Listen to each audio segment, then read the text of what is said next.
ตีใส่กุดปากจะมีเสียงสะท้อนเข้าไหเนาะสังเกตไหพี่น้องก็มันสีดังนี่มันดังสะท้อนใส่ไหอาธิการวัดนั่นเอง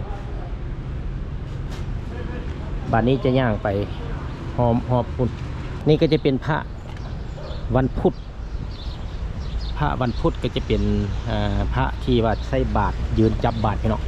360 องศามาให้ท่านผู้ชมนะครับชมแล้วก็จะได้กลับบ้านควรไปอยู่กลางเดินเพราะจะได้เห็นสิมทรงธรรม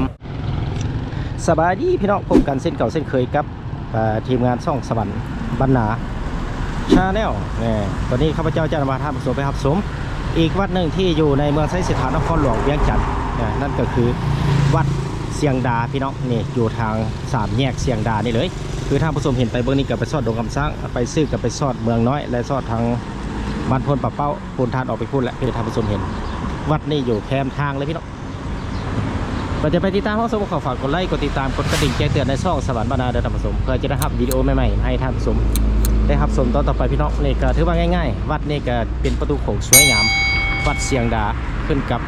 บ้านเสียงดาเมืองไซสถานนครหลวงเวียงจันทร์คือทางเข้าก็จะเป็นหุบสิงห์นี่มันจะเข้าไปเบื้องในพี่น้องจะมีหุบสิงห์เบื้องหน้าก็มีห้านขายเครื่องเป็นประเภทหมากไม้จะเข้าไปเบื้องในวัดเลยข่าวมาว่าวัดนี้ก็ผู้ซึกว่าอยู่ในช่วงกำลังก่อสร้างประเทศอาราสร้างอาณานั่นนะพี่น้องนี่ครับสลาธรรมหรือว่าจุดพิธีอะไรสักอย่างนี้พี่น้องเบิ่งเอาพอจะเปลี่ยนเปิ้น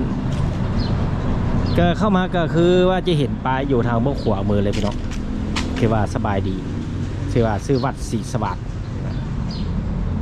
เสียงดาหรือว่าง่ายๆคือวัดเสียงดาก็ถือว่าในยุคใหม่มันก็จะมีการตกแต่งเป็นป้ายแบบยุคใหม่พี่น้องก็จะเป็นป้ายหนึ่งที่ว่าผู้คนได้มาเฮ็ดบุญเฮ็ดทานมาสักการะบูชาก่อนจะกลับก็ได้มีการถ่ายรูปถ่ายหอยเพื่อจะเป็นที่ระลึกนั่นคือว่าได้มาเฮ็ดบุญเฮ็ดทานอยู่ในวัดนั่นเองพี่น้องนี่เพิ่นการตกแต่งของเพิ่นส่วนหลายในยุคใหม่พี่น้องเพิ่นก็ได้มีการตกแต่งในนี้มาในจุดนี้ก็จะเห็นเป็นหอกอง3สั้นที่1ก็จะเป็น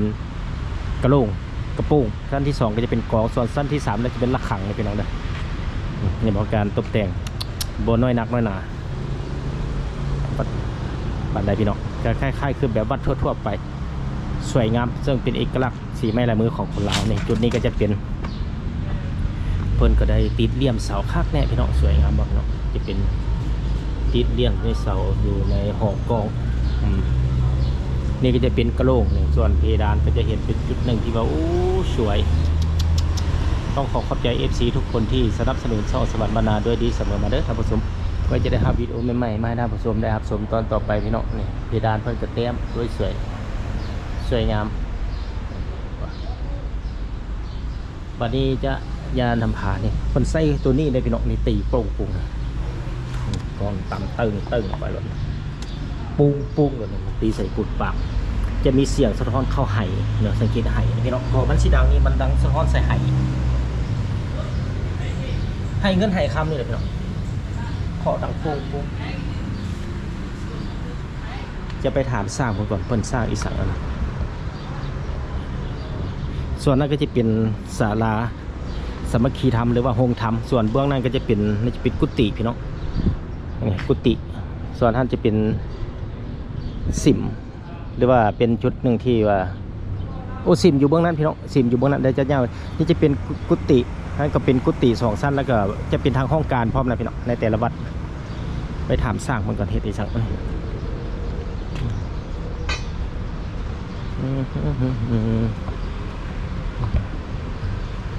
สบายดีเฮ็ดอย่างอันนี้ห้องน้ำวะเป็นนั่นเป็นเฮือนครัวที่มากตัวนั้นโอ้ที่มากบนเฮือนครัวป่ะพี่วันนี้จะนำพาท่านผู้ชมมารับชมพี่น้องก็จะเห็นพระพุทธรูปนี่เห็นบ่ก็จะเริ่มจากเบื้องนี้มาพี่น้องก็ถือว่าเพิ่นก็บ่ทันได้อนามัยพี่น้องเพราะว่ามีสร้างเพิ่นจะเฮ็ดจุดไว้เครื่องของเฮือนครัวเครื่องทานต่างๆมาอยู่จุดนี้เพิ่นจะมั่งมาจุดสามัคคีธรรมมาไว้จุดนี้คือนี่เห็นป่ะเป็นนางธรณีพี่น้องนี่ผ้าหัวเดียวสีหน้าพี่น้อง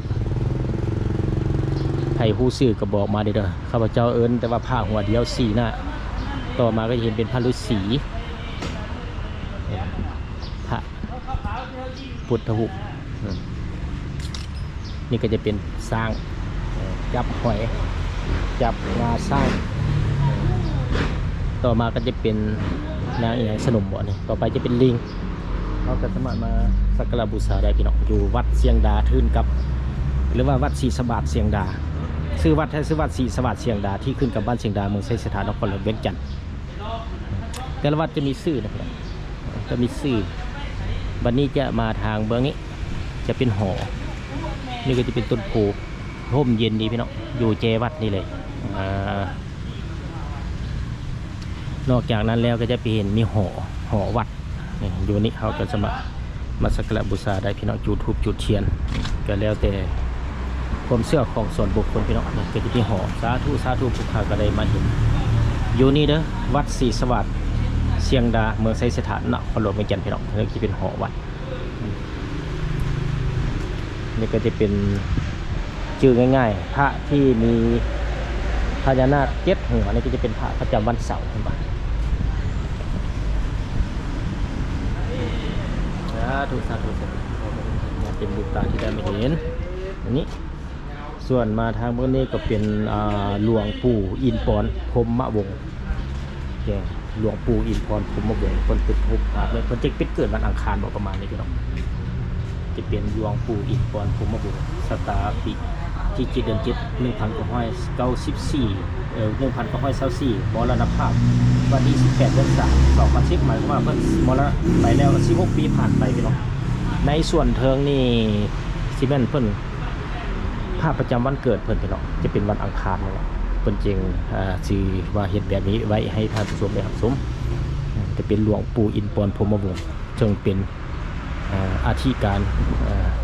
วัดนั่นเองบ้านนี้จะย่างไปหอบพุ่นไปเบื้องกุฏิแล้วโค้งไปพุ่นจะไปซอดเบื้องสิมไปบนนั้นพี่น้อง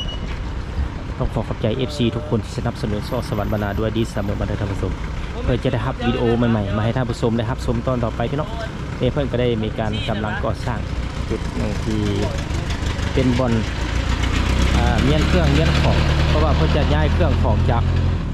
สลาธรรมมาไว้จุดนี้ตามที่สอบถามสร้างเพิ่นมาจุดนี้ก็จะเป็นข้าวบุญข้าวบุญที่วัดศรีสวัสดิ์เสียงดาเมืองไซสถานนครหลวงเวียงจันทร์นี่ก็จะเป็นกุฏิได้พี่น้องนะเป็นกุฏิวัดเสียงดาก็จะมีแจ้งข้าวบุญมหากฐินประจำปีพศ 2568 คศ 2025ก็ถือว่าแต่ปีผ่านมาเพื่อไรพี่น้องในวันที่11 เดือน 10 2025ก็ถือว่าตอนนั้นก็ได้ไปไกลมาแต่ว่าบ่ได้เข้ามาพี่น้องก็เคยเห็นอยู่ในวัดนี่แหละ วัดเสียงดาหรือว่าวัดศรีสวัสดิ์เสียงดาเมืองไซสถานนครหลวงเวียงจันทร์บัดนี้จะอ้อมมาทางเบื้องนี้พี่น้องสังเกตการตกแต่งห้องน้ำนี่คือจะเฮ็ดก่อสร้างแล้วใหม่ๆพี่น้องนี่เรียกว่ายังสวยงามหรือว่าหลายปีแล้วที่แต่ว่าการอนามัยตกแต่งปกปักรักษาคือว่าสะอาดบัดนี้ก็จะย่างไปทางเบื้องนี้พี่น้องนี่ก็จะเป็นกุฏิทางเบื้องลุ่มนี่จะเป็นบ่อนประชุมหรือว่าบ่อนทับแขกพี่น้องก็คล้ายๆคือแบบวัดทั่วไปนี่ก็ที่ก็ซีเมนต์หาก่อสร้างแล้วใหม่เลยพี่น้องนี่มาสังเกตเบิ่งเห็นป่ะพิธีเฉลิมฉลองกุฏิ2 ชั้นเนี่ยจะเป็นกุฏิ2 ชั้นและเถระพิเศษอุสงฆ์วัดศรีสวัสดิ์เสียงดาเมืองไซสถานนครหลวงเวียงจันทร์โดยพระอาจารย์ดวงจันทร์พงษ์ภาษีนี่คณะกรรมการองค์การพุทธศาสนาสัมพันธ์แห่งสปป.ลาวในระหว่างวันที่1 ที่ 2 เดือน 3 2025หมายความว่าเกือบได้ปีแล้วพี่น้องได้10 เดือนผ่านไปละนี่แกอยู่นี่แกตอนนั้นก็เคยเห็นอยู่แล้วครับบ่ได้เข้ามาถ่ายวิดีโอที่ดูพี่น้องในปี 2025ไกลมาอยู่ในจุดนี้กุฏิ2 ชั้นเป็นบนนอนครูบานะว่าง่ายๆการตกแต่งก็สวยงามสีไม้ลายมือของคนลาวนี่เองเป็นพญานาค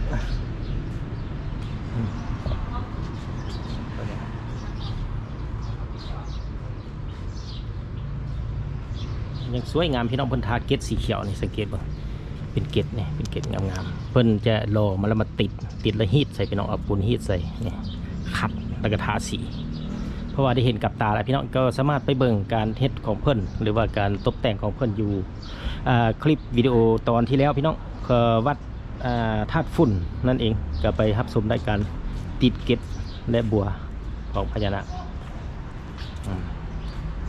นี่สาธุพ่อค้าก็ได้มาเห็นกับตาจะเป็นทางขึ้นของสิมทางขึ้นของกุฏินี่เพิ่นก็ตกแต่งสวยงามทาสีเขียวมันจะเป็น2 สั้นพี่น้องบาทนี้จะย่างอ้อมไปเบิ่งนี่พี่น้องวัดเชียงดานี่ชื่อง่ายๆนะพี่น้องอยู่ใกล้กับห้องการบ้านอะไรสิอย่างส่วนเบื้องนี้ก็จะเป็นโรงเรียนประถมเชียงดาทางเบื้องทางหลังวัดนี่พี่น้องก็จะเห็นเป็นเส้นทางอยู่ใกล้กับสี่แยกเมืองน้อยแล้วก็เชียงดาเห็นรถแล่นวุ่นวันนี่ก็เป็นทางเบื้องหลังวัดเห็นปะนะออกไปซอดพุ่นก็จะเป็นทาง450 ปีออกไปเบื้องนี้ก็ซอดสี่แยกเมืองน้อยแล้วก็บ้านเชียงดาไกลเมืองน้อยไปพุ่นก็เป็นบ้านโนนไหวบัดนี้จะย่างไปทางเบื้องนี้พี่น้อง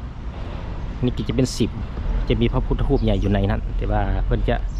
เปิดนะพี่น้องไผมาเฮ็ดบุญเฮ็ดทานหรือว่าเปิดในยามบุญเพิ่นก็จะเปิดให้ท่านผู้ชมได้รับชมโดยรวมแล้วจะบ่ได้เอาเบื้องในมาให้ท่านผู้ชมเด้อพี่น้องเด้อเอาแต่ขอบเขตรอบนอกมาให้ท่านผู้ชมบัดนี้จะย่างไปนี้ไปเบิ่งพระประจำวันจันทร์หาวันอาทิตย์ที่ว่าให้ชื่อพวกข้าเองก็บ่ชื่อเลยไปหลายบ่อนหลายวัดก็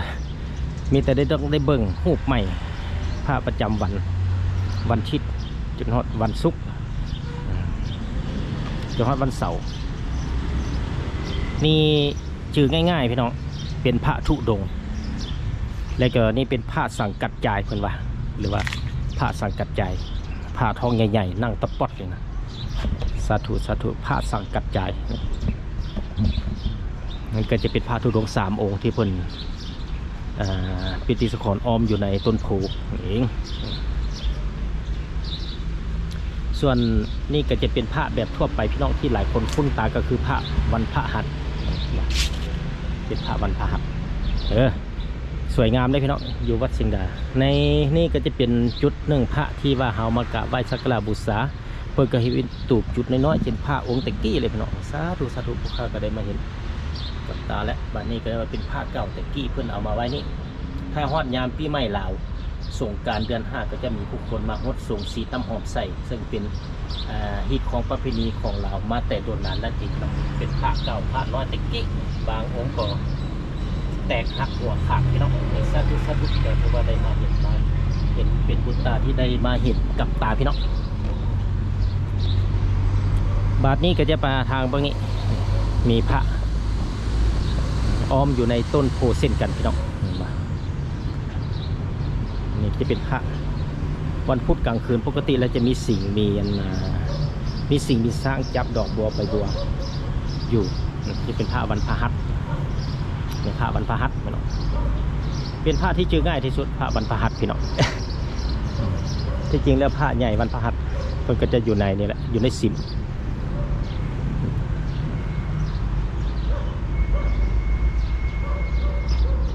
วันนี้จะพาท่านผู้ชมเข้าไปเบิ่งพระประจำวันเกิดเนี่ย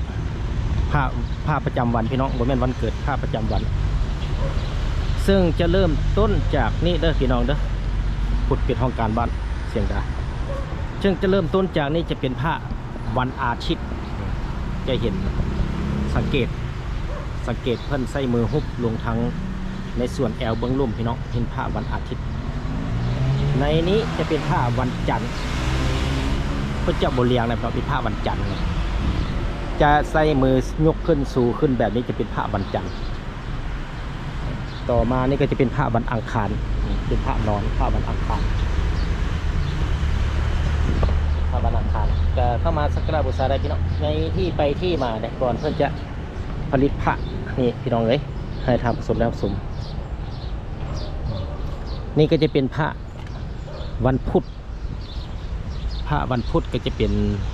พระที่ว่าใส่บาตรยืนจับบาตรพี่น้อง นี่ก็จะมีบ่อนป่อนเงินป่อนคำกันแล้วแต่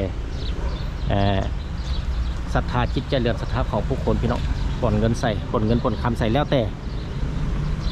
นี่ก็จะเป็นพระวันพระหัตถ์เป็นพระนั่งแบบนี้แบบทั่วๆไปพี่น้อง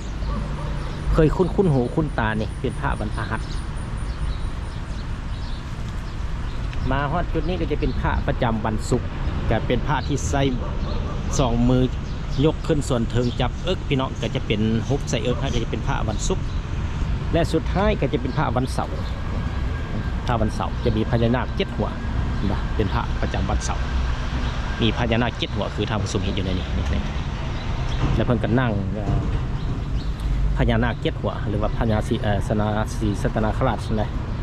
เป็นหัววันนี้จะเอาเป็นแบบมูลไก่ให้ทำผสมก่อนบางวัดเพิ่นก็จะเลี้ยงซื่อเป็นแถวเลยบางวัดเพิ่นก็จะเฮ็ดอ้อมในต้นโพนี่แหละคือทางผสมเห็นอยู่ในนี้เลี้ยงซื่อแล้วจะไปอยู่วัดห้องแก้วบ้านห้องแกเมืองไซเสียฐานนครหลวงวิจารณ์เพิ่นจะเฮ็ดเป็นแบบแถวซื่ออยู่วัดสร้างเวยก็เป็นแบบแถวซื่อในส่วนวัดอื่นๆท่านเป็นเฮ็ดเป็นแบบวงกลมอ้อมต้นโพอยู่ภายในวัดนั่นเองพี่น้องวันนี้จะนำพาท่านผู้ชมเข้าไปเบื้องนี้ไปเบิ่งจุดสาระสามัคคีธรรมหรือว่าโฮงธรรมแล้วเบิ่งถามดูหน่อยเฮ้ยยังตื้อเบ็ดมาได้อยู่ปะเอาไปตื้ออยู่ไสฮะโอ้หาก็มาซื้อนี่วะฮานจีนนี่วะละเท่าไหร่นี่ลูกอันนึงเท่าไหร่นี่เขาขายนี่วะชื่อ1,900ก็จะเท่าไหร่50,000จะไปตื้ออยู่ใส่โอ้บดบวกฮะติเอาอย่างที่นี่วะบดใส่ซิกระเดือนมาเห็นอันนี้อย่าปลอมมาใส่กันอย่าปลอมใส่ก่อนแบบตกปลาใหญ่แล้วนี่เบ็ดใหญ่เลยเมื่อไรสดเหรอปลาใหญ่แล้วตัวอย่าบักใหญ่ป่ะนะวันนี้จะไปทางนี้พี่น้องแกที่ว่าเป็นสิมแต่เบื้องหลังก็จะเป็นสาระสามัคคีธรรมโฮงธรรมในทางขึ้นนี่ก็จะมีอย่างละเนาะลืมชื่อละเท้าสวีทบอกพี่น้องอุ้ยจะเป็นเว้ายากเว้าซานี่เท้าสวีทยืน2 ข้างเนี่ยจะเป็นหัวญานาคเป็นทางขึ้นอยู่ในสีดังกล่าวแล้วก็ใส่กระแจไว้พี่น้องเขาจะมาในมือบุญมือทานนะจึงจะเห็นนะการตกแต่งสีไม้ลายมือถือว่าติดเหลี่ยมต่างๆสวยงามจำแนกให้ออกที่อันใดสิมอันใดสารธรรม อันนี้จะเป็นสิมพี่น้องส่วนสารธรรมจะเป็นบ่อนคนมาเข้าวัดฝั่งธรรมเนี่ยวันนี้จะขึ้นไปเบื้องถึงกันพี่น้องสาธุข้าก็ได้มาเห็นโอ้ถือว่าวัดนี่เพิ่นก็ยังบ่ได้ตกแต่งแต้มเรื่องพระเวสสันดรหรือว่ารูปอื่นๆที่อยู่ในต้องกันถ้ามีศรัทธาบุคคลมาโมทนาทานมาเฮ็ดบุญเฮ็ดทานนี่เพิ่นก็อาศัยนั่นแหละพี่น้องโมทนาทานแล้วก็ชื่ออย่างนะแล้วก็จ้างสร้างมาแต้มเท่านั้นเองถ้าว่าบ่มีเพิ่นก็อาศัยแบบซี่แหละพี่น้องเพิ่นเฮ็ดเทื่อละน้อยเนี่ยสร้างวัดสร้างว่าเฮ็ดเทื่อละน้อยเฮ็ดไปก็ขึ้นกับโมทนาทานหรือว่าปัจจุปัจจัยของพระออกไม่ออกตนญาติโยมนั่นเองพี่น้องเนี่ยเพิ่นก็จะได้แต้มใส่ฝาแบบนี้ส่วนเพดานนี่ส่วนหลายวางวัดเพิ่นก็จะได้แต้มใส่ก็ย้อนอาศัยจิตใจโมทนาทานของพระออกไม่ออกตนญาติโยมนั่นเองพี่น้องก็ถือว่านี่โอ้เพิ่นเฮ็ดแบบนี้ถือว่าพระพุทธรูปอยู่ในตู้แก้วพี่น้องเห็นบ่สาธุก็ได้มาอยู่ในตู้แก้วคล้ายๆคือแบบอยู่วัดสร้างเหวยวัดห้องหลายๆวัดพี่น้องวัดธาตุหลวงวัดอื่นๆนี่เพิ่นก็เฮ็ดเป็นแบบสี่แหละใส่เอาพระพุทธรูปอยู่ในแล้วใส่กระเจสินะเพื่อแล้วก็มันก็จะมีขี้ฝุ่นมาก็จะบ่เข้ามาสังเกตเรื่องพระเวสสันดรพนธาขี่แต้มอยู่ในจุดนี้อ้อมหอบนี่จุดหอบพี่เพิ่นก็อาศัยแบบนี้แหละพี่น้องเลยเป็นศรัทธาส่วนบุคคลมาโมทนาทานแล้วเพิ่นก็ได้ไปซื้อสีสร้างมาแต้มนี่พี่น้องสีไม้ลายมือการแต้มนี่เกิดค่อนข้างแพงแล้วพี่น้องสีไม้ลายมือดีนี่เด้เพิ่นจุดนี้เป็นพาเข้าพาน้ำภายหลังที่ก่อสร้างจุดนั้นแล้วเพิ่นก็จะย้ายนี่ไปอยู่ตามที่เราถามสร้างเมื่อกี้นี่เอง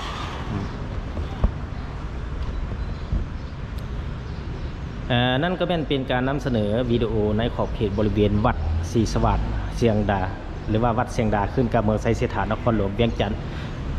ก็ถือว่าเป็นสถานที่โบกกว้างปานใดแต่ว่าการตกแต่งประดับประดาสะอาดสะอางามตาดีพี่น้องมันก็ขึ้นกับครูบาอยู่ในวัดหรือว่าเจ้าที่การวัด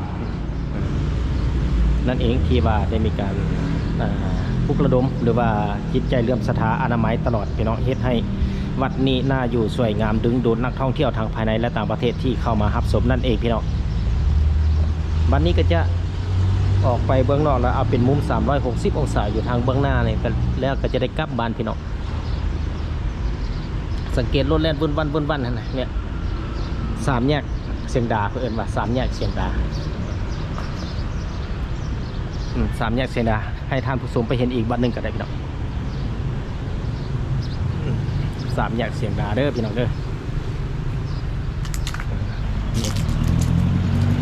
ไปซื้อบนกระเพาะดอกฟ้าไปเมืองนี้ก็ไปทอดเชียงดาส่วนกลับไปเมืองนี้ก็ไปทอดเมืองน้อยไปกระทอดเขาแหละโน้นหวายโคนตะเป้าโคนพันอื่นออกไปทอดท่านหลวงพี่น้อง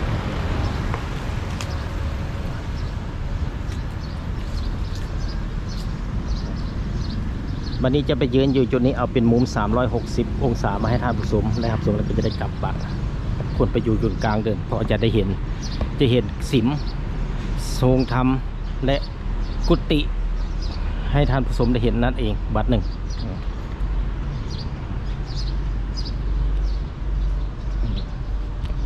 สวยงามอีหลีพี่น้องเลย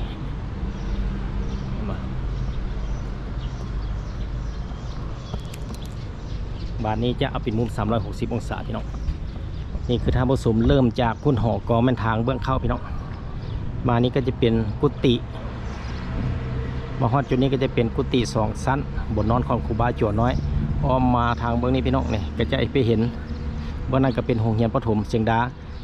นี่ก็จะเป็นสิมมันนี่ก็จะเป็น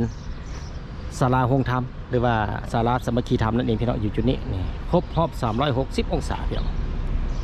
เป็นยังไงท่านผู้ชมมาฮอดนี้ก็นำเสนอวิดีโอตอนนี้วิดีโอเกี่ยวกับวัดศรีสวัสดิ์เชียงดามาฮอดนี้ขอจบเพียงเท่านี้พบกันใหม่ตอนต่อไปขอขอบใจพี่น้อง